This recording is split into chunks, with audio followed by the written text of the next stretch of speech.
Hello and welcome to World of Warbirds. I'm Brian Pierce.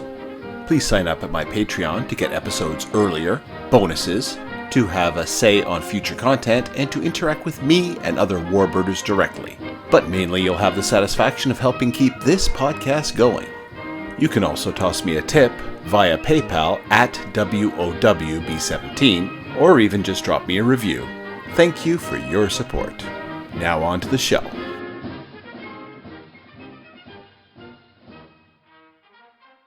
Hello Warbirders! So, something a little bit different today.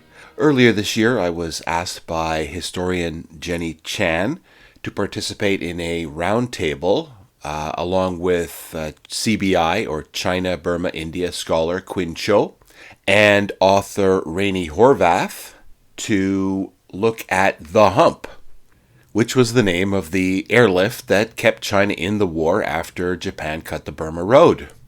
Jenny hosted it, and Quinn gave us an overview of what was going on in the China, Burma, India theater that necessitated having the Hump. And Rainy told us about her book, which was a tribute memoir to her pilot dad. Of course, my part was about the airplanes that participated in the Hump. So planes such as the C-47, the C-46, and then later on the C-87. That's the Liberator, but the transport version of it. And also the C-109. That was the gasoline hauling version of the B-24. I also talked about the horrible weather conditions there, the difficulties of flying, of navigating, of maintaining these aircraft at the very end of a very long supply chain. So in the show notes, I will put links to the YouTube version of this so that you could watch us if you want to. And I'll also include the links to the other participants' websites and also how to get their books. So sit back and enjoy. Imagine flying a overloaded cargo plane through blinding monsoons and icing at 20,000 feet over Himalayas, knowing one wrong turn could add your wreck to the aluminum trail. That's the deadly reality of flying the Hump. Today, with, of course, World of Warbirds Brian, Quin Cho, who wrote The Competing Empire, right? Quinn, what did you write? The title of the book was Competing Empires in Burma, a chronicle of the China-Burma-India theater of World War II. And special guest Rainy, can you talk about your book? Oh, sure. I put together a book of my father's memoirs after his death, and it's kind of important because there's not a lot of first-person eyewitness accounts. There's a lot of stories and people who have letters their uncle wrote them, but my dad tells this whole story, and it was pretty exciting. He crashed twice and had to bail out once behind enemy lines, and of course lived the whole thing and was all over China. And it was the high point of his life. And he never stopped flying, even after the FAA took his license away because he was deaf and could hardly see when he was like 85 years old. He built a glider in his backyard and flew that. So he was a true pilot, and I hope it honors him. And so today we're going to dive into why this airlift saved China and cost so many lives. So, Brian, do you want to talk about C-46 Commando versus C-47 Skytrain? Sure. So in World of Warbirds, I look at pretty much the airplane and take it from conception to the design and development and the life of the aircraft, and if there's any survivors that exist out there, and if you can see any flying. And when we're looking at the C-47, you definitely can, all right, because the Hump started off by using DC-3s. These were Douglas transport aircraft. There was a derivative of the DC-2, which was an earlier one, and they basically expropriated them from some airlines, and it started that way. And then the C-47 was the military version of that. Yeah, so they did some things like they enlarged the cargo door, they strengthened the floor, and that sort of thing.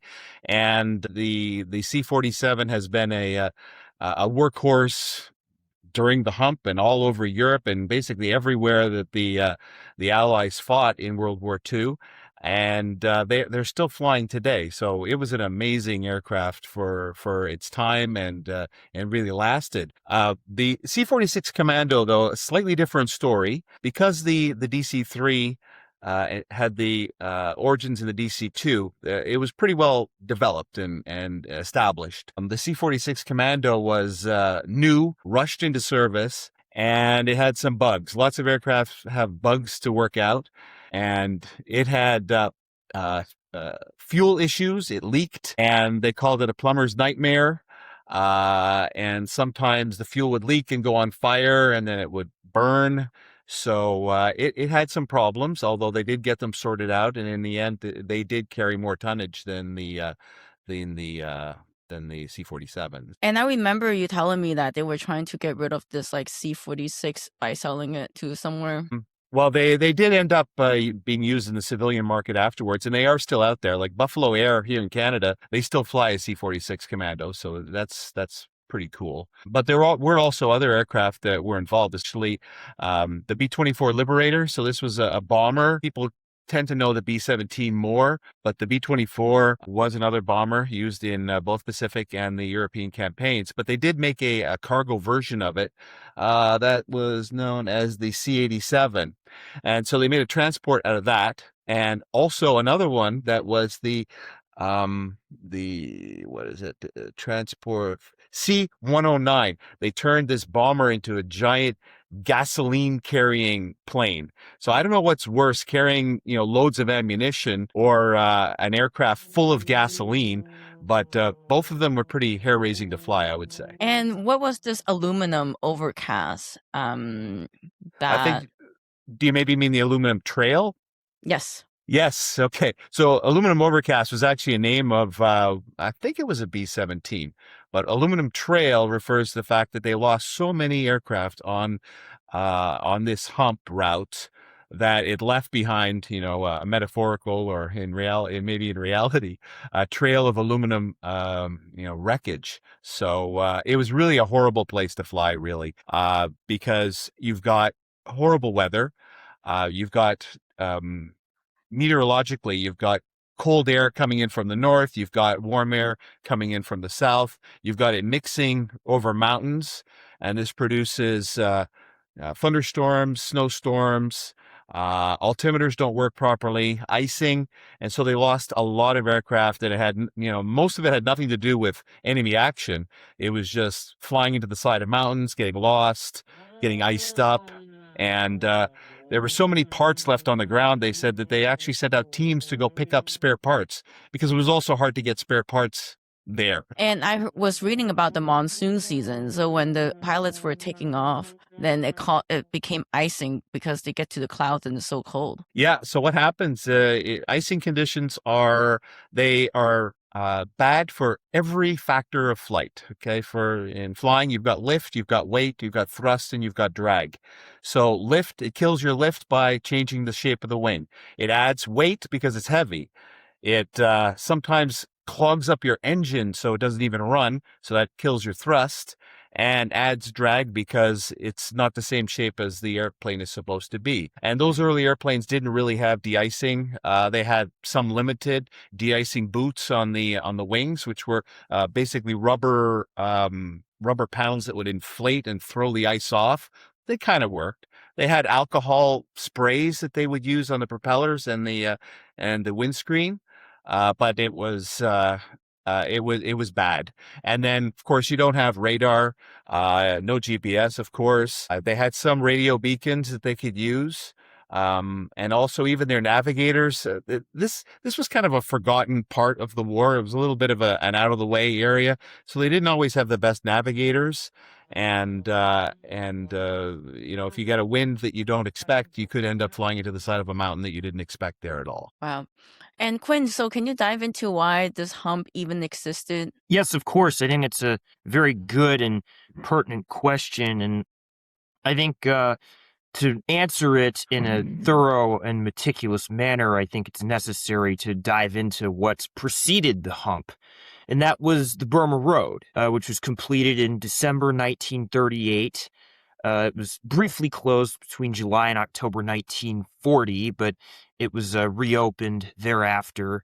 The road traversed through British Burma and into China, the southwestern part of China called Yunnan Province.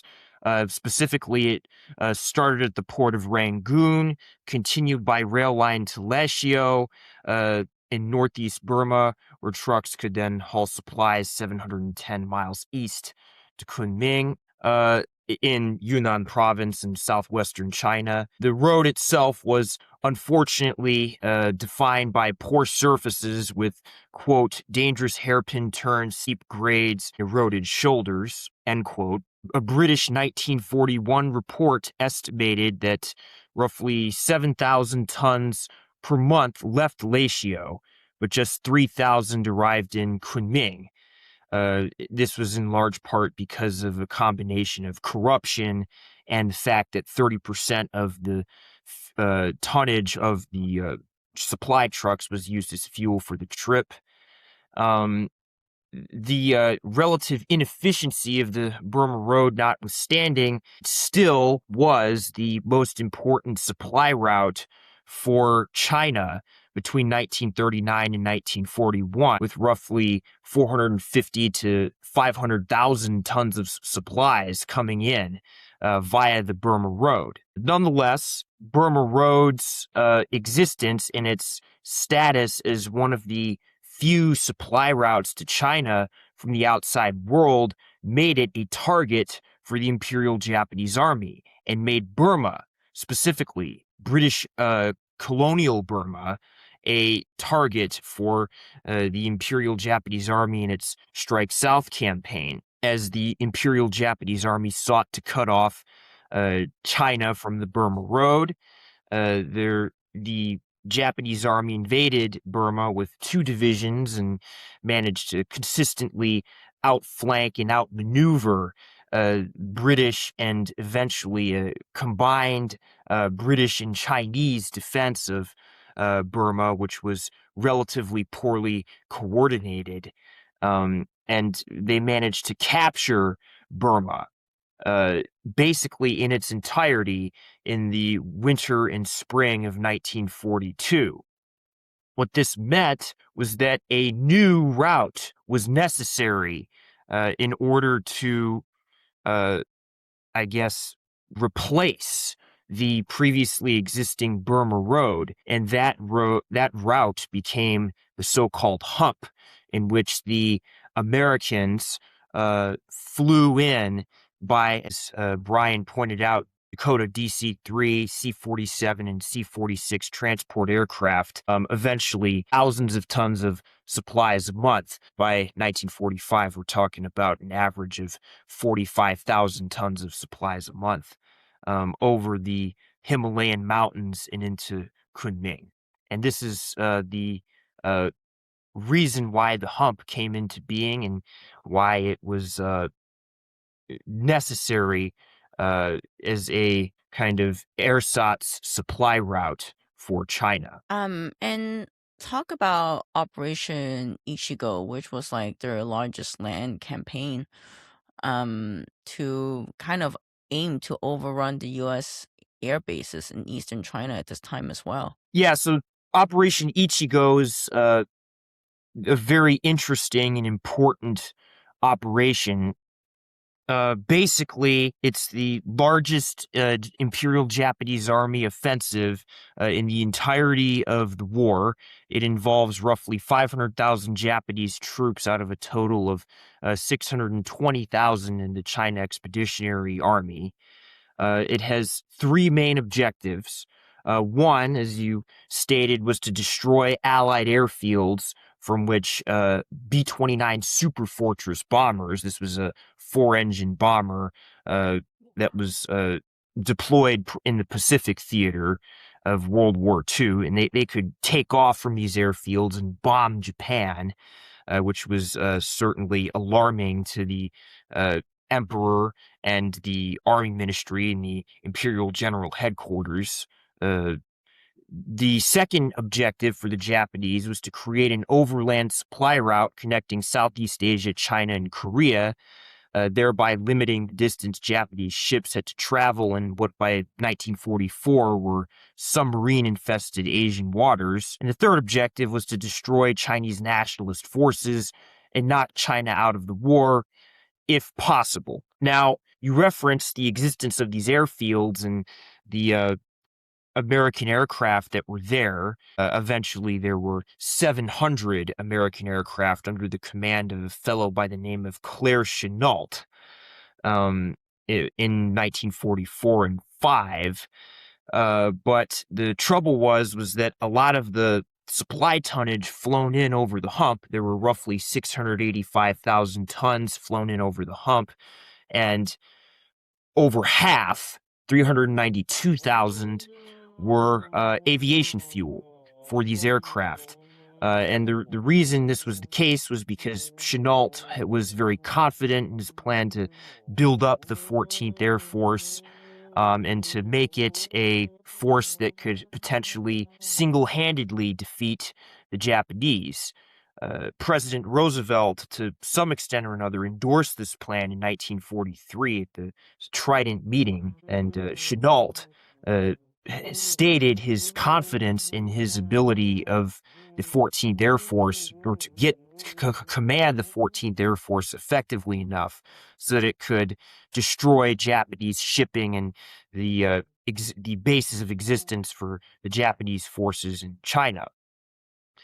So much of the Lend-Lease tonnage flown in over the hump was for the 14th Air Force, and much of the rest went to General Stilwell's X and Y Force which eventually took part in campaigns to take back northern Burma and Yunnan province in 1944. While these allocations of resources were useful for Stilwell and Chennault, it also meant, unfortunately, for the Chinese forces in the path of Operation Ichigo, they didn't really have adequate amounts of weaponry or supplies. As Theodore White, the magazine and newspaper columnist, pointed out, in the run-up to the Battle of Hengyang in Hunan province, only 1 in 3 Chinese soldiers even had a rifle.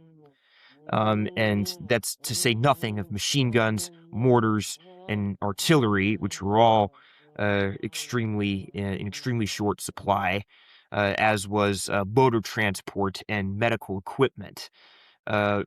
And this was in part because of the strategic decisions and allocations of resources made in terms of the materiel flown over the hump.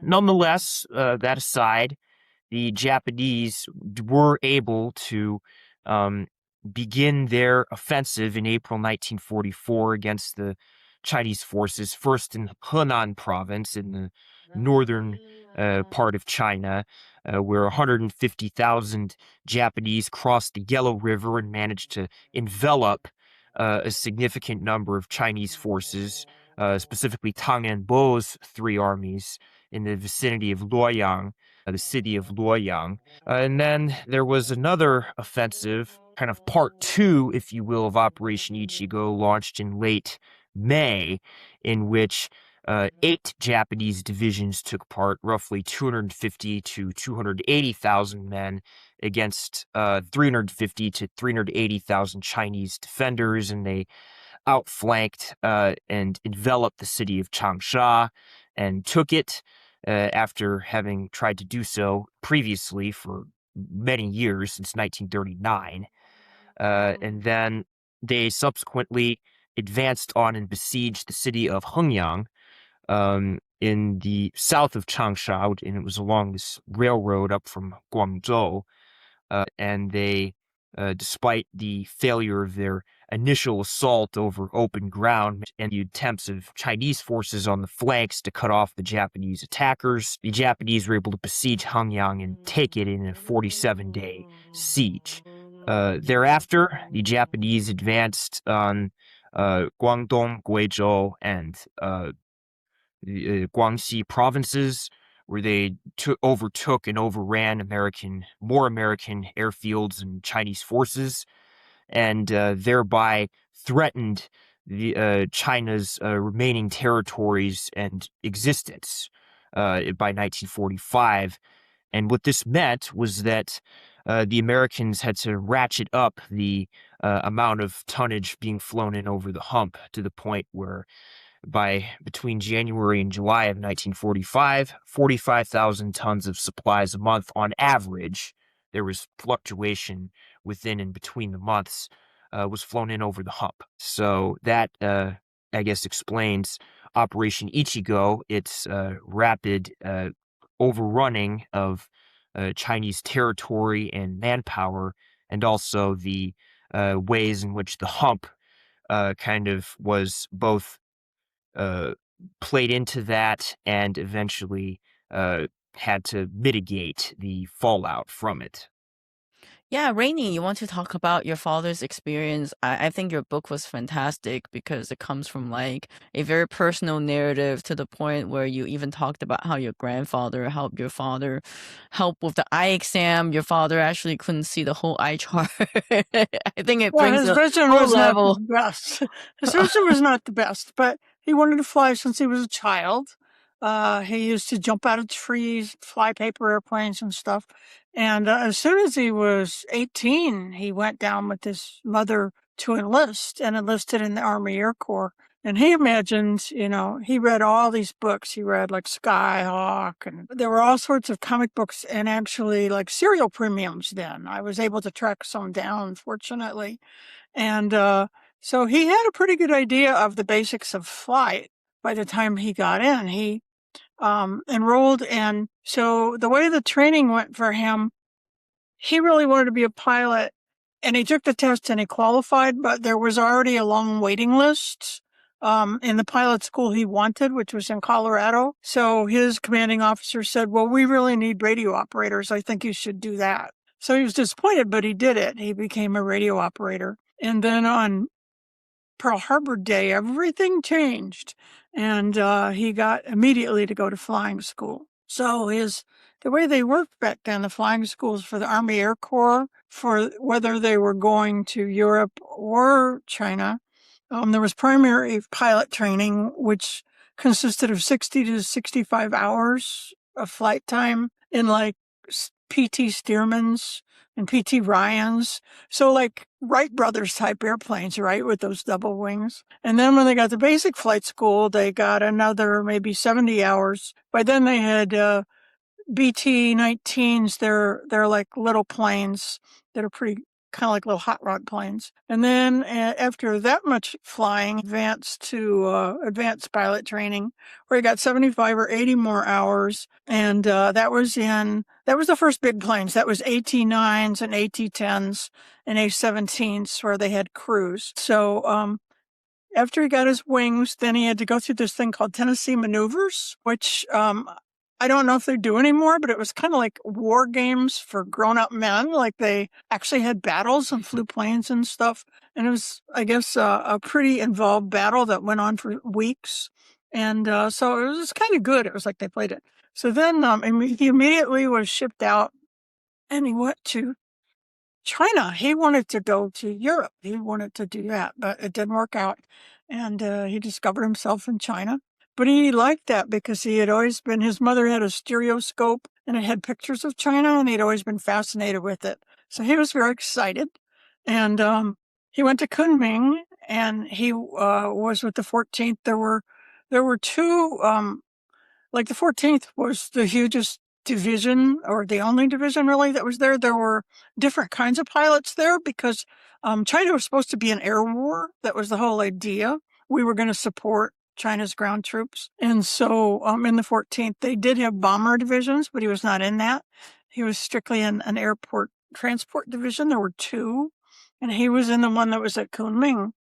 And immediately he went from flying these little planes with like all not that much flying experience to, at first he was a liaison pilot. He flew into jungle areas and mountain areas where he had to land in a soccer field. They flew these little Sentinel L5s, and they did a lot of stuff negotiating with the natives to get pilot bodies back and transporting commanders and doing like reconnaissance, really.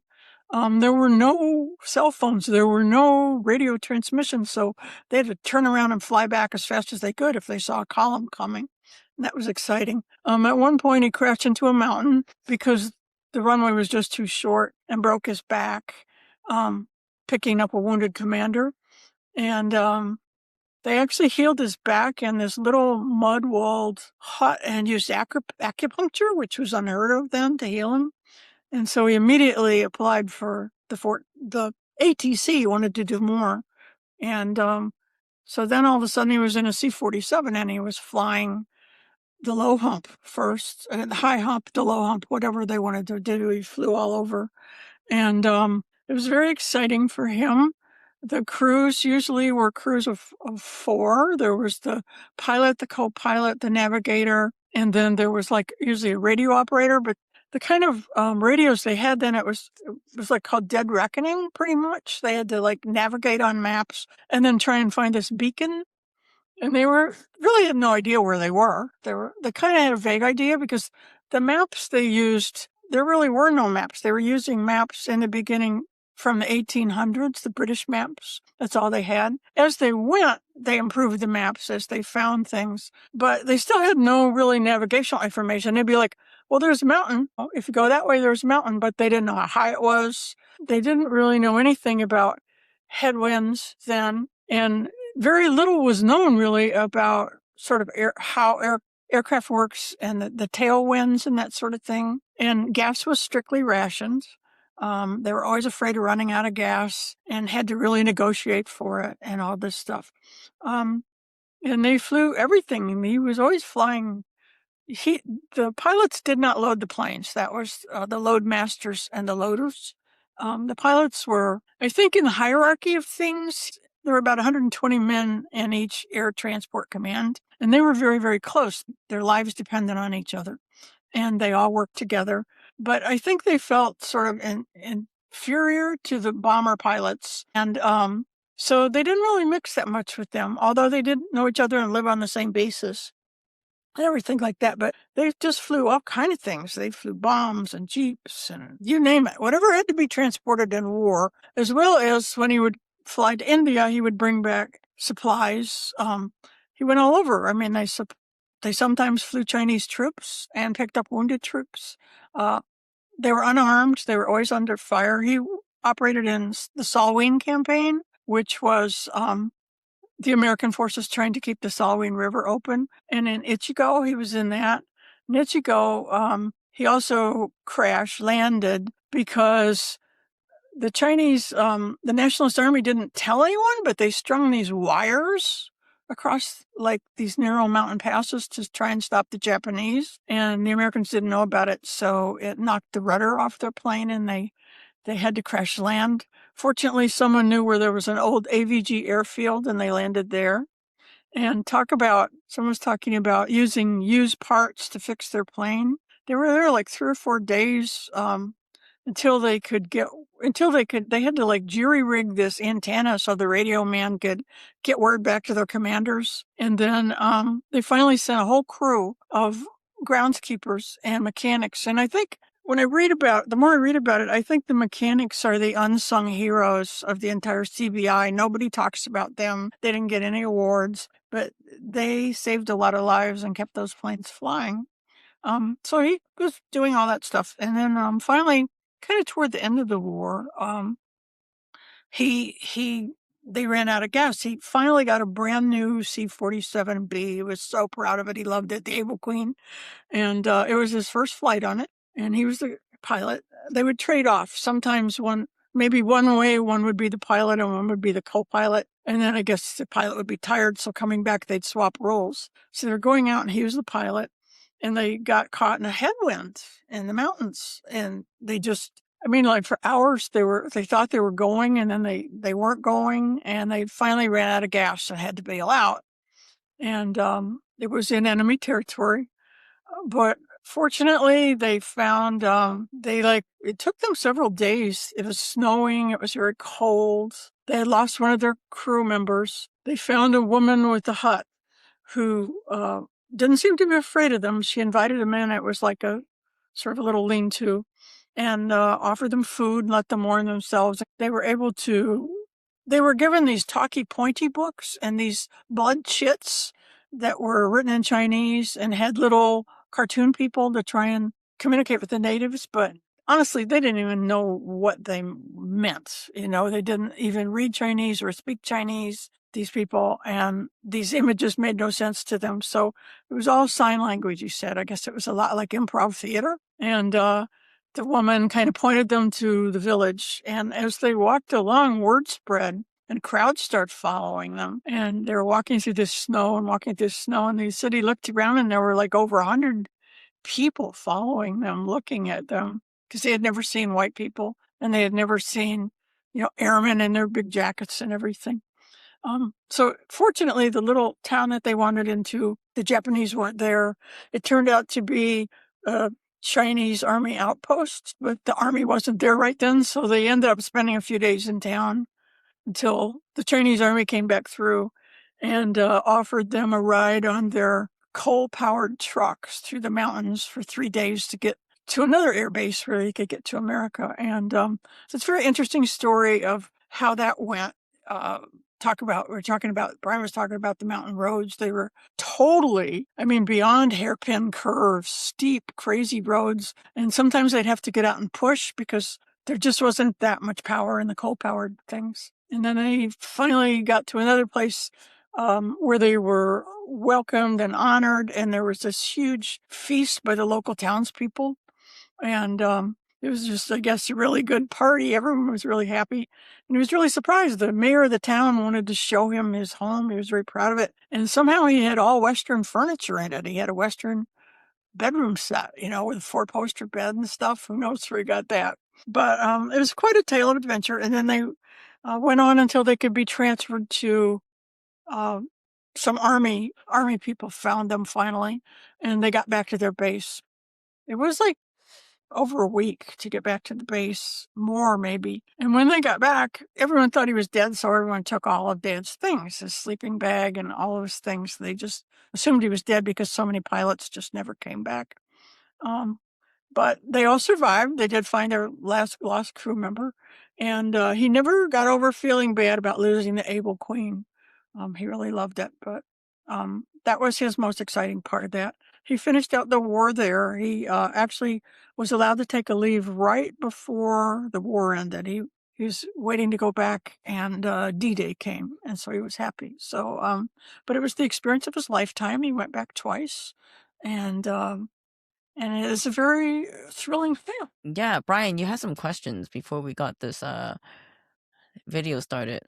Do you remember what it was? You were going to ask about something about comics. Yeah, I did ask if, but I think she answered because I asked if he was trained during or in the Air Force or whether he had learned to fly before. But I'm curious, did he continue flying as a career after the war? He did. He when he got out of the war, he flew a little bit for a small commercial aircraft on weekends. But I think his most exciting thing was he was hired by the Navy.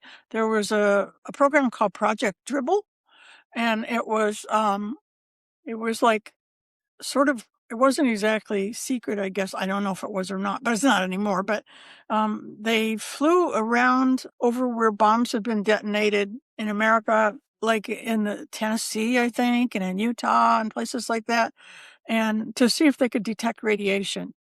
And he flew all over for them for a while, and they so he did that, and then he flew a little bit commercial, and he always loved to fly, but then he had to get a job. He had to get a real job, and my mother and he divorced, and then he remarried, and I guess no wife with little kid wants their husband out flying around all the time, so he got a job for Sergeant Lundy as a field engineer. But he never forgot it. He was a loyal member of all their clubs, and until they disbanded. And like I said, when they finally told him he couldn't fly, he built a glider. And then when he got to the point where he was in his 90s and mid-90s and got in a nursing home, he got a drone. and his son would come and help him fly that. So he flew almost until the day he died. And did he, you mentioned C-47, did he fly any of the other types that were being used on the Hump? Yes, he flew a lot of different types of airplanes. He flew the C-46. He flew a lot of small ones, a lot of the L-1011s. He also flew some Chinese aircraft, and he flew a lot of different stuff. There was another one, I think it was a B-24. He flew that. He flew whatever they told him to fly and whatever they had on the base, because it was very much, I guess people, when they think about it, they imagine a nicely run army base where it wasn't like that. It was just free for all, everyone was just doing what they could to survive.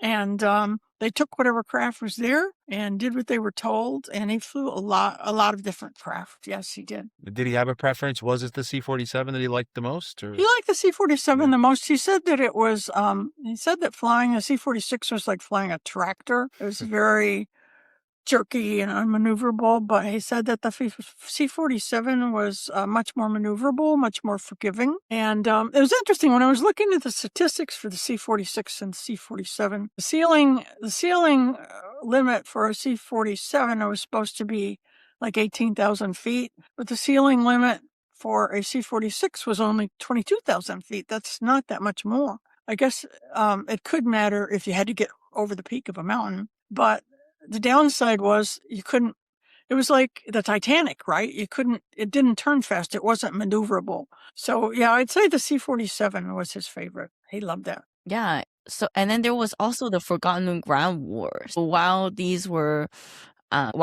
pilots were battling the skies, there were also 200,000 Chinese civilians, laborers who built the roads down in the mountains. And recently I went to an event where they were saying that it took them like 21 days to drive like a couple of miles. And so, Quinn, do you want to cover these roads that they were flying over? Yeah, of course. There's the Burma Road, which was built and completed in 1938. It took approximately a year and a half, 2 years to complete when it should have taken 6 or 7. And then there's the Leto Road, which was started in December 1942 and completed in January 1945 after the completion of the Stilwell's Northern Burma campaign. Burma Road was built by, as Jenny pointed out, 200,000 Chinese, primarily civilian laborers, and it was primarily built by hand. There wasn't a lot of construction equipment in China at the time, if any. And they basically had to chisel out this road from the various mountains and jungles that define the terrain of Burma, northern Burma, and Yunnan province in China. And what that means is that there are a lot of switchback roads, a lot of hairpin curves. It's a very snake-like route, you might say. It's not a straight, there's not a straight line, probably, or not too many straight lines in the entire route of the Burma Road. And so what that means is that, to go as the crow flies a couple miles, it can take a while. It can take 21 days, or it can take a very long time. It's not exactly an efficient system. So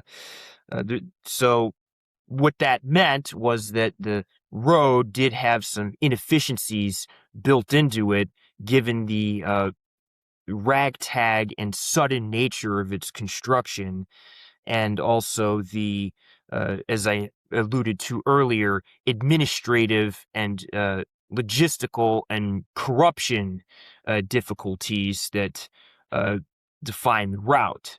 To be sure, everyone who built the road worked very hard and was very heroic, but there was a downside in terms of efficiency that was associated with its hasty wartime construction through rough terrain.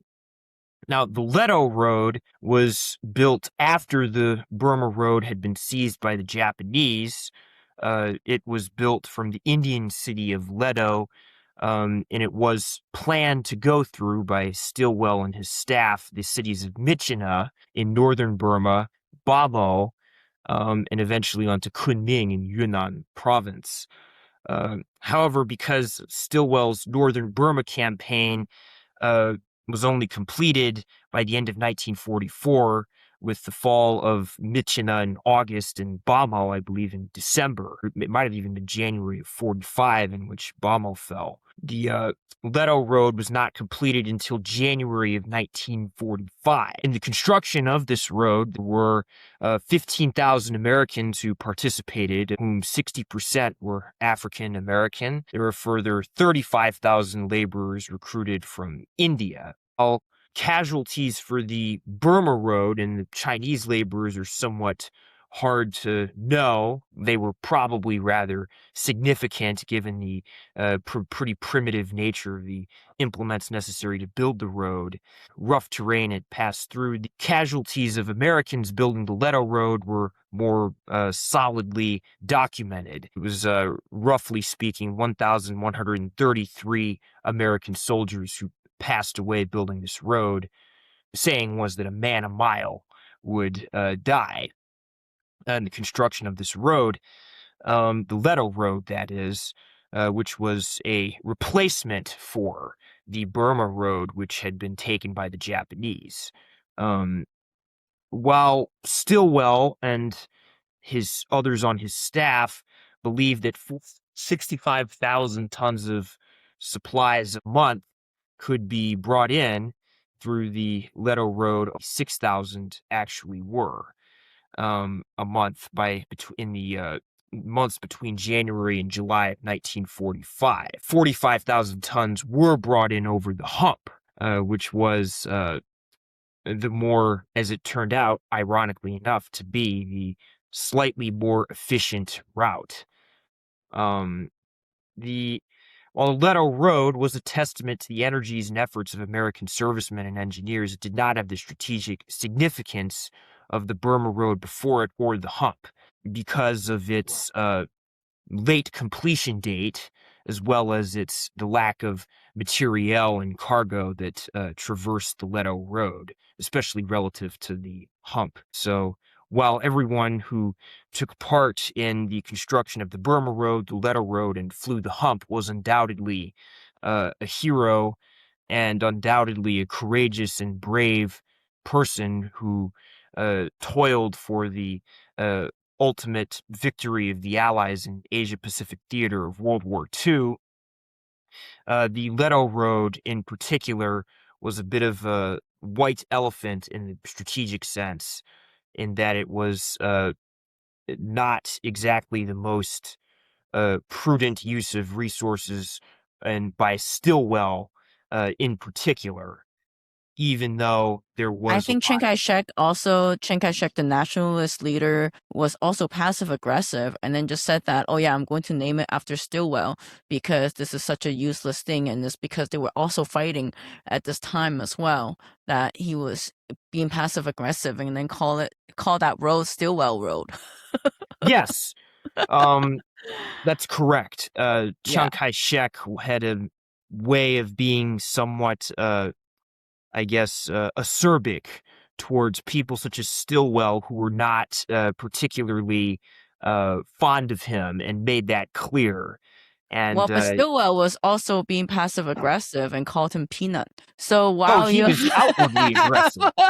While you have people dying and risking their lives, the people in the top were fighting. Yes, Stilwell was not a diplomatic person. He was not well liked. He had a lot of problems of getting along with people. My father originally was under Chenault. They loved Chenault. All the men just worshipped him. And Stilwell came in. There were many command changes. I think like 18 command changes in 4 years or something. And they did not like Stilwell. He made them act like they were in an American Army base, right? And button their shirts and all this stuff and polish their shoes. And Chenault just was like fly the planes, But Stilwell was not easy to get along with, I don't think. So Was he the one known as Vinegar Joe? Was that Yes. him? Yeah, a little bit acidic, I guess. Eh? He was appropriately named Vinegar Joe, given his yes. propensity to use profanities and to let his allies know what he thought of them, most notably Chiang Kai-shek, but also the British in the form of William Slim and Lord Mountbatten, who was in the region, and even also Americans. Who he didn't Yeah, particularly exactly. get Like what along with. Rainy's saying, it was not an organized effort already, but then like he's making people like go and polish shoes instead of maybe fix the plane, you know? So I don't think it was too well liked in that sense. Yeah. So and I think it's really incredible because flying the hump essentially saved a lot of people because every bag of rice or like every drip of fuel would supply and actually save lives in China during the time of this insane war. And I mean, I heard from Rainy that they had people that were using oxes to make airfields at the time just to make it work. And Yeah. it's such an incredible like time if you think about it. Everyone worked together for a common enemy. And It was. That's a very interesting story. I love the airfield story. It follows on with what Quinn was telling about. But it was as I found out, as I learned, I did more research, entirely volunteer work. That was part of the deal. The Army, Air Force said they would provide the engineering advice to build the airfields because that was part of the problem with an air war. There were no airfields, and they would provide the designs and the requirements and some of the material aid, but Chiang Kai-shek had to supply the people. So it was sort of like a eminent domain thing. The local farmers had to give up their fields. They weren't paid for them. Um, the central government would come down and say to the local provincial leader, well, I need this done by this and this a time. And they would just conscript people, sort of. They did pay them, but they paid them like, maybe someone knows how much this was, 25 yuan, Chinese yuan a day for, I think that was like pennies on the dollar.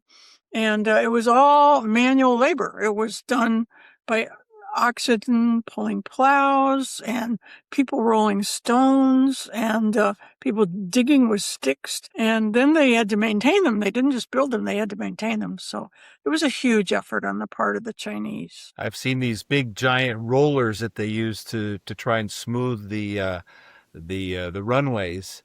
And I was thinking about those. I was wondering Yeah. how they got the hole through these huge stones all the way through it. Yeah, and they So would drag unbelievable. them, and but even with all that, the runways were often rough, and this was hard on the hard on the tires, hard on the aircraft as they landed. Yeah, I would have to, I agree with the effort involved in this and the improvisation, and when it comes to the wear and tear on these aircraft, because you're often taking off from very hot temperatures down in the valleys, and this means that the air is less dense and you don't have much lift, so it's hard to get into the air. So of course you're going, balls to the wall, full throttle, hot engines, and then you climb high where it's cold, and where you throttle back, that's where you would crack a cylinder and cause problems there, plus the icing.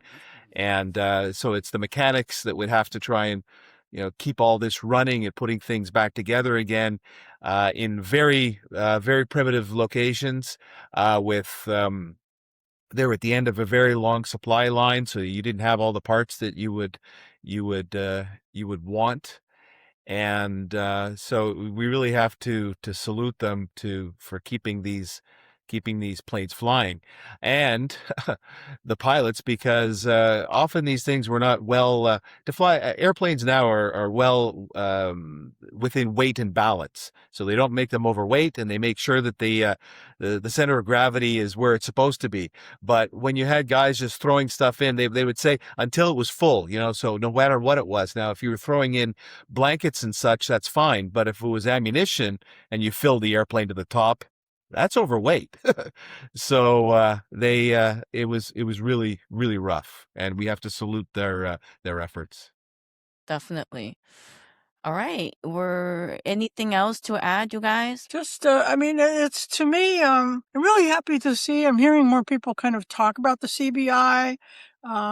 It's absolutely fascinating. There are so many aspects to it. And the human effort on both sides was incredible. And what men accomplished, and a few women, but mostly men, accomplished against unbelievable odds is something that should be made more of, I think. And so I love that we're talking about it. Thank you. Thank you so much, you guys, for chatting today. And yeah. And if you have made it this far, please make sure to subscribe. So thanks for listening. Let me know in the comments what you thought. If the opportunity comes up to do more of this or interviews, what do you think? Should I go for it? I promise it will not get in the way of me examining the warbirds that we all love. Until next time.